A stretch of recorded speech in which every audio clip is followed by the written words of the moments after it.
Ever pondered the paradoxical predicament of our founding fathers and their curious connection to slavery?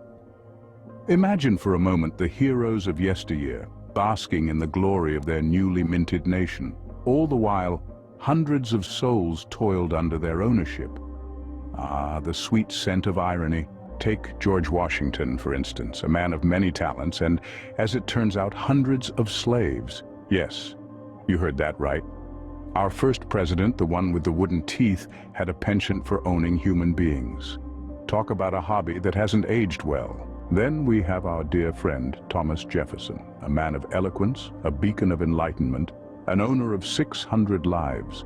What's more, he had a long-term relationship with one of his slaves, Sally Hemings, producing several children. All this while he legally owned her. Quite the romantic, don't you think? Ah, and who could forget James Madison?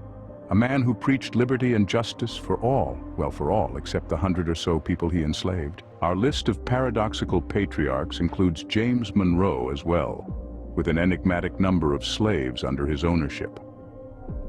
Benjamin Franklin, too, owned an unknown number of slaves because, apparently, keeping track is just too much trouble. Now, here's a fun fact. Out of the 47 men in the famous Declaration of Independence painting, 34 were slaveholders. That's right, folks. The majority of those men in their powdered wigs and fancy clothes owned other human beings. Yet amidst the sea of hypocrisy, 13 men, including John Adams, Samuel Adams, and Elbridge Gerry, apparently did not own slaves. Bravo, gentlemen. You managed to uphold the bare minimum of human decency. So there you have it.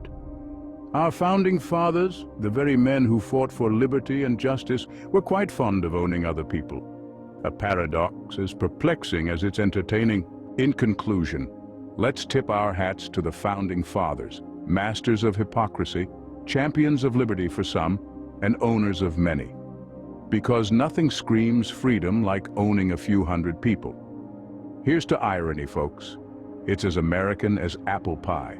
And remember, next time you find yourself marveling at the wisdom of our founding fathers, spare a thought for their slaves. After all, behind every great man, there's a bunch of people he owned.